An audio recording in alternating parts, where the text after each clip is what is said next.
All right, moving on. Our next topic here, just like we did last week, we had some fantasy football risers and faders that Justin gave us. This week, he's going to give us his preseason week 2 fantasy risers and faders quarterback edition. So these are going to be quarterbacks that are rising and fading.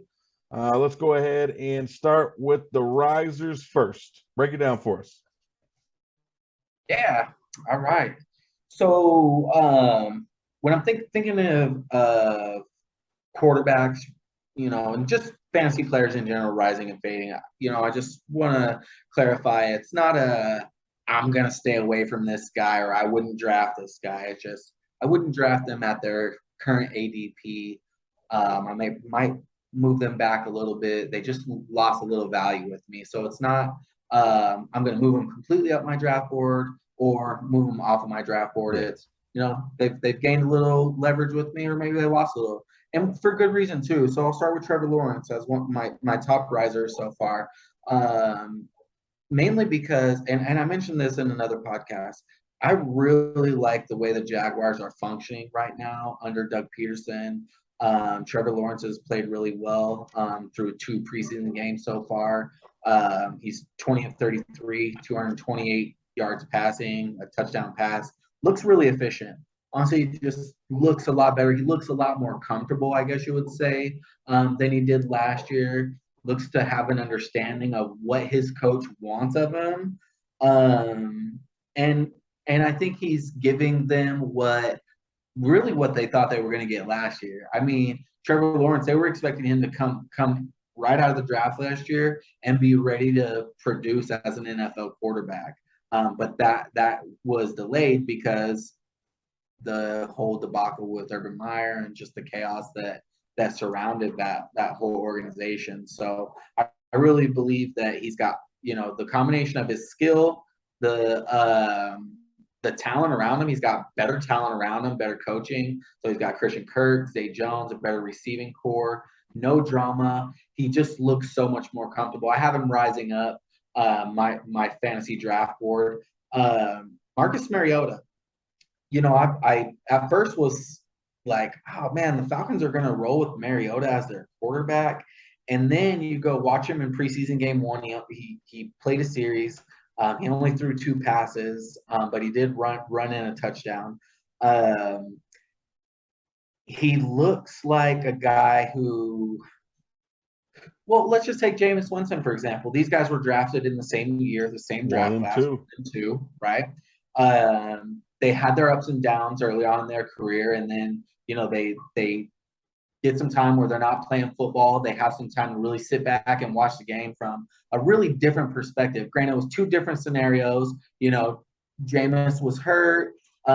Mariota was traded to the Raiders. So the nonetheless, they just had time to sit back, watch the game from a different perspective, and I think they both benefited from that because I think that when I'm watching Mariota on film, I think that the game has slowed down for him. The ball's coming out of his hand fast. He's getting through his reads a lot faster. He's making quick decisions. He's 8 of 12, 168 yards with a passing touchdown and rushing touchdown. I know it's only limited action in preseason, but it looked good. It wasn't sloppy play, and it's really with a young group of players as well. So he's doing it with a less talented roster than some quarterbacks have. So I'm really, really impressed with Mariota. He's probably not on a lot of people's draft radar unless it's like a super flex league or something like that. But if you do have a super flex league or you're going to be looking for a bye week option, keep your eye on Mariota because I think he's that type of quarterback now that the NFL wants. He's a dual threat quarterback, someone who could throw the ball, make quick decisions, but can also use his athleticism when needed. That's the way the league is shifting, and I think he brings that to the table. And then another guy I talked about earlier, Tonga Viola, man, the dude's he's already accurate. I mean, there's no denying that. I don't have to sit here and say he's accurate, but he came out in his first preseason action, just a crisp 6 of 8, 58 yards without any of his stud players. we know he's got new weapons. Waddle, he's a really good receiver. He caught over 100 passes last year as a rookie. Everyone knows what Tyreek Hill is. So Tua, he's moving up my draft board. And just reports out of camp, they're all positive. He hit Hill on a deep ball earlier to smoke Darius Slayton in a joint practice. And Twitter's tweets kept coming out from beat writers and stuff like that, talking about how Tyreek Hill and the Dolphins offense was really just carving up the Eagles defense in those joint sessions. So I really like Tua. I think he's poised to have a breakout season, not just in a real football setting, stats wise, fantasy football as well. So those are my quarterback risers in fantasy right now. All right. I like it. I can't argue with any of them. I think that all of those guys, their value is going to go up. Two obviously got a great weapon added in Tyreek Hill. Jalen Waddle is a very good wide receiver, so I think that he's going to have an opportunity to shine. Mariota starting obviously is going to help him out. You're right. I think being able to sit and watch from the sideline being used sparingly by the Raiders last year in certain situational football obviously opportunities really helped him out and see the game from a different perspective. Obviously doesn't hurt to play with with Derek Carr. Derek Carr is a very smart quarterback. He sees a lot on the field, does a lot before the snap. So I think that probably helped him. Then of course Trevor Lawrence, I think he's every bit of what everyone said he was coming out of college, and he's just going to continue to get better and better. He obviously got Christian Kirk. That's going to help him. He has Etienne coming back this year to help him out, who missed last year.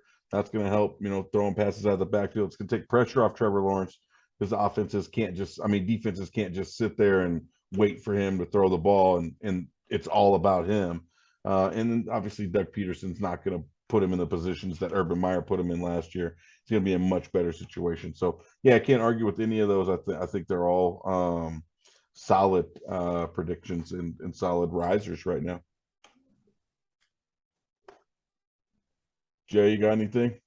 Oh, I agree wholeheartedly. All three of those guys are going to be for a rise compared to last season. I mean, Mariota's the obvious, and then of course having Doug Peterson over there. I mean, you can't go wrong. Trevor Lawrence is going to have a better season than he had last year. I mean, he didn't. What did he have last year? He had a drama. He didn't have a coach. Yeah. He had a soap opera going on over there. Yeah. So I imagine that's kind of hard to focus. And then Tua, of course, with his weapons. I mean, Waddle's going to be better than he was last year, especially with Tyreek Hill there because he's going to be open more. Oh. Yeah,